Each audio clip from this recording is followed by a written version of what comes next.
Assalamualaikum warahmatullahi wabarakatuh.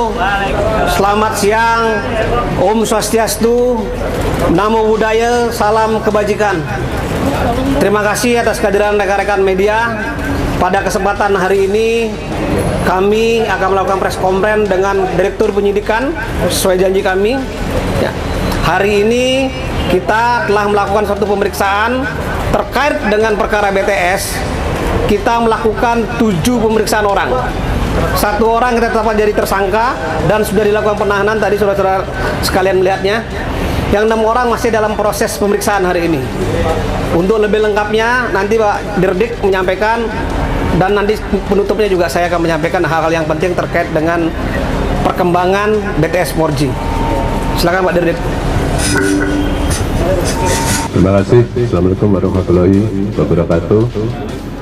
Selamat siang rekan-rekan media. Pada hari ini kami dari Direktorat Penyidikan Kejaksaan Agung telah melakukan pemanggilan kembali Saudara JP selaku saksi untuk yang 3 kali.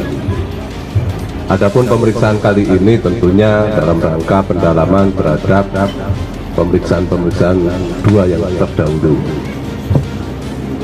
Berdasarkan hasil pemeriksaan pada hari ini, setelah kami evaluasi, kami simpulkan telah terdapat cukup bukti bahwa yang bersangkutan diduga terlibat di dalam peristiwa tindak pidana korupsi proyek pembangunan infrastruktur BTS 4G paket 1, 2, 3, 4, dan 5.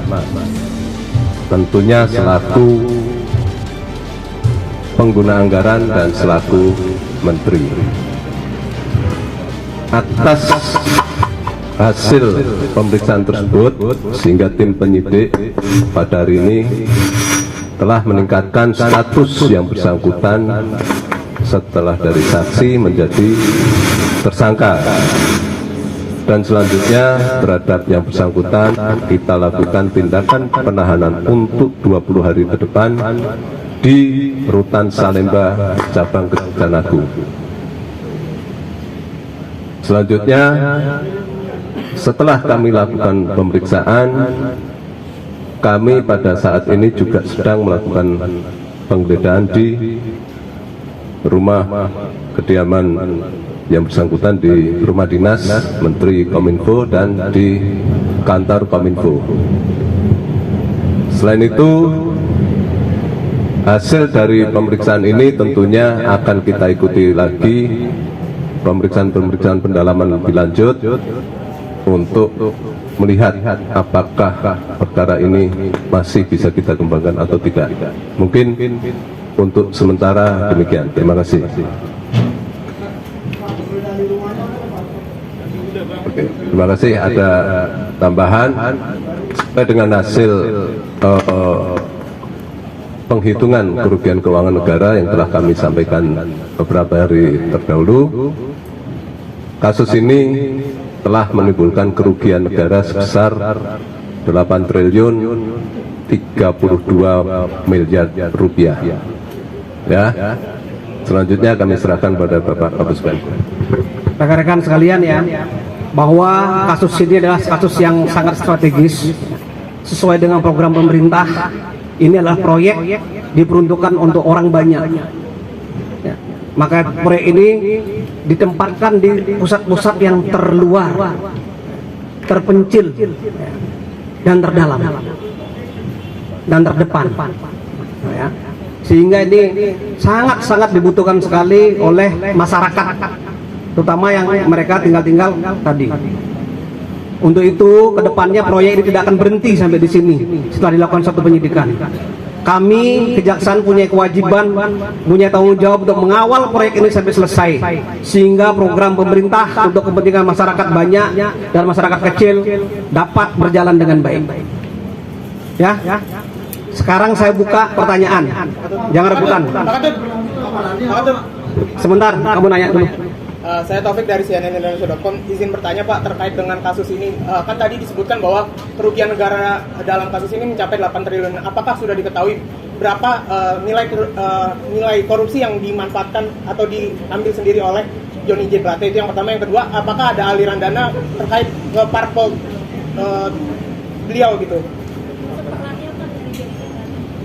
Ya, terkait dengan aliran dana dan sebagainya tentu saja saat ini masih kita dalami dan nanti tunggu saja. Makanya kami juga setelah menetapkan tersangka ini kegiatannya tidak berhenti begitu saja. Kita masih melakukan pengumpulan alat bukti yang lain. Ya, kalau nanti ketemu pasti akan kami sampaikan. Ya. Parpol Pak, aliran dana masuk parpol juga di dalami juga Pak. Masih berlangsung Pak penggeledahannya Pak. Penggeledahan sedang berjalan. Pasalnya pasal 2 dan pasal 3 Undang-Undang Tindak Pidana Korupsi. Yunto pasal 55 ayat 1 ke 1 KUHP.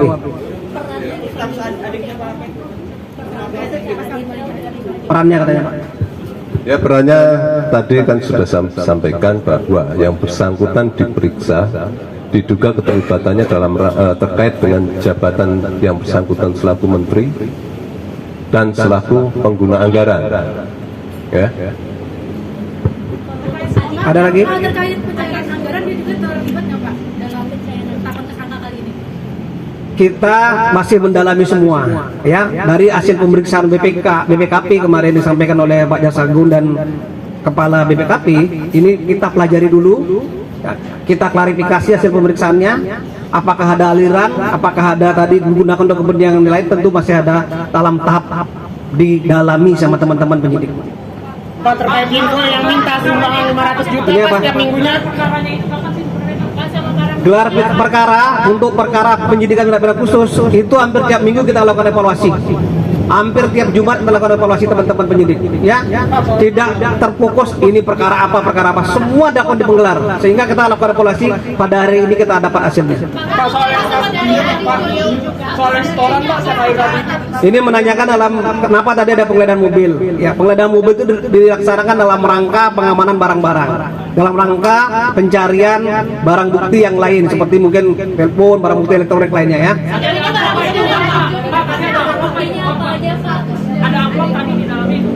Nanti kita pelajari apa isinya ya. Kan semua yang masuk ke jaksaannya kan perlu kita lakukan clearing ya, perlu kita lakukan pembersihan biar tidak terjadi apa-apa ya. Belum, nanti kita dalami semua. Berarti lagi diperiksa saat ini kan masih di dalam? Ada 6 saksi dari 7 saksi tadi. Termasuk adiknya. Nanti kita sampaikan ya. Jam 2 kita sampaikan semua hasil pemeriksaannya. Belum rilis. Mengkonfirmasi Oh, yang tadi yang 500 juta yang diminta Setoran oleh sama dari Rabi. Johnny J. Kita masih dalam pendalaman. Satu-satu. Pak, apakah ada sesuatu yang disita Pak dari Pak Plate? Apakah ada pembekuan aset atau rekening yang dilakukan ke kejaksaan juga? Terus kemudian boleh dikasih tahu skemanya sedikit Pak, kan dari CNN Indonesia.